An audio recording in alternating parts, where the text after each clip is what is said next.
So, doing my phrase of the day in my earlier vlog reminded me of, or a couple of years ago now, or even more, of my art class, and it was way before my interview for naturalisation, but it was after I'd um, talked to my fellow élèves, students, about, we need to talk in French all the time. I need to improve my French because I'm going to be interviewed, etc. And it reminded me of a phrase they taught me, which was going to be no good for an interview. And it took quite a lot of explaining for me to work out what they were saying. And it was just so funny.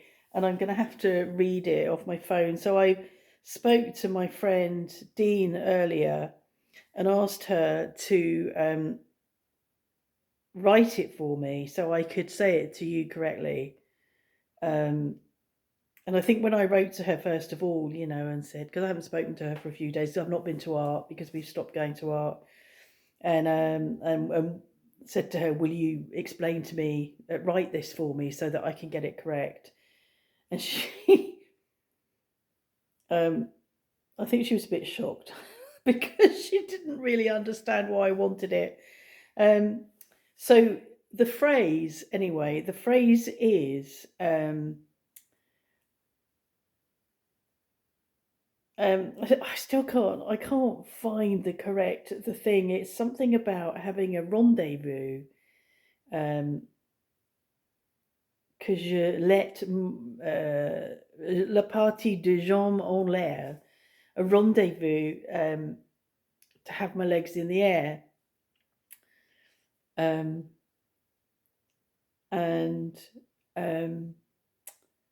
what have I said? So when they explained it to me, I understood it to mean that you were going on a secret rendezvous to have sex with, somebody you shouldn't, like a secret thing that you shouldn't be doing. And that's what I understood it to mean. But it can also mean that you're going and having a rendezvous with your gynaecologist. It doesn't mean you're going to go and have sex with your gynaecologist. But it can also mean that you're going to have sex with someone you know. It doesn't necessarily have to be a stranger, but we were in absolute stitches as they tried to explain it to me, because you can imagine it's a really odd thing, to say. So I've had a conversation with her this evening, and she's explained it to me, and as you can tell, I don't really completely understand it. I will write it in the description what I think she said, and how it's spelt. And she's given me another one this evening, which I don't know whether to give you to. I might give you to. I've said to her, if you come up with anything else, I'd like to know. When I had my interview, which was in August 2020, or was it June?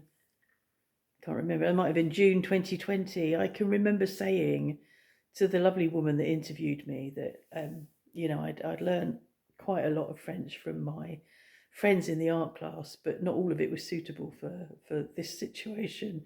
And that made her laugh, because a lot of stuff that I learn in my art class is really not suitable for an interview to be naturalised. But at the same time, it will have proved that I'm integrated, that I have these sort of conversations, that I spend time with these people, and it shows I'm integrated, which was one of the most important things, along with being able to speak French.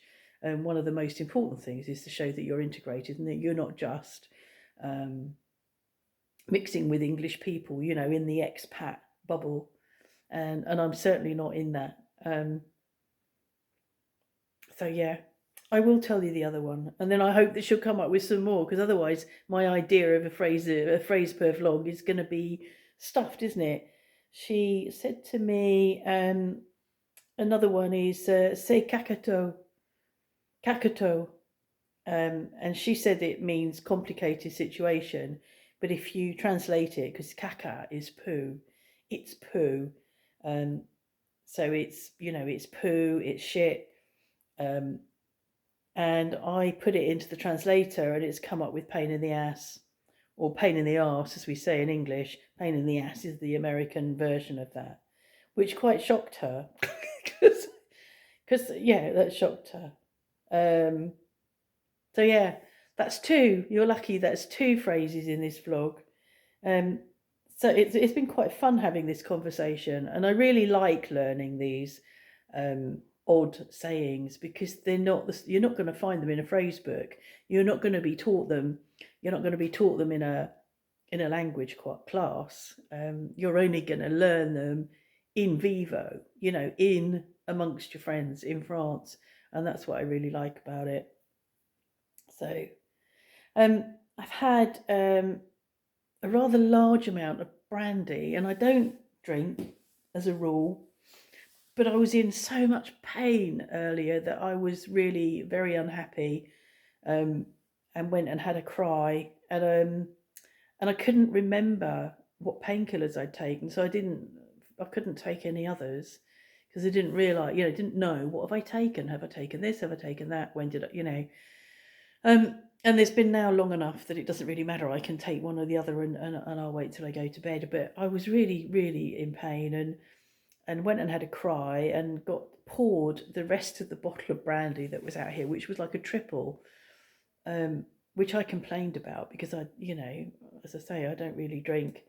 So I had some of it and thought, I hadn't cooked at that point, and I thought, I need to go and cook, because otherwise I'm not going to be fit for anything, and then I'm going to be really miserable, because not only will I be in pain, but I'll be hungry. So I went and cooked, which luckily was something really simple, but it was a bit precarious in there. I'm pretty precarious with a sharp knife anyway. I did manage not to cut myself when I was cutting up some chicken and some bacon.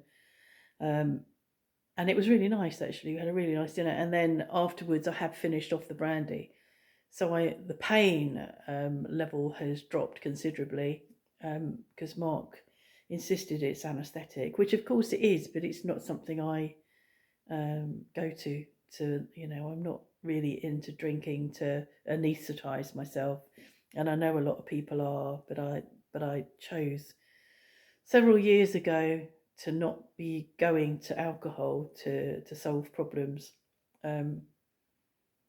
Yeah, so not that I hadn't been doing that, but I was aware that it could be a family thing that I didn't want to be involved in. So I don't normally drink, but actually drinking the brandy has helped.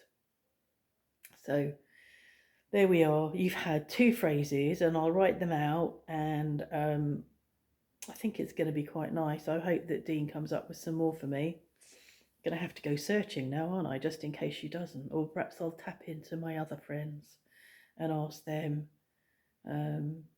Yeah, good. Okay, I hope that you're not in pain, and I hope you're warm. I got quite warm. I'm sitting out here in the cool hallway. I'm going to close the curtains and go back in the lounge and continue to watch what I'm watching on YouTube. And see you next time.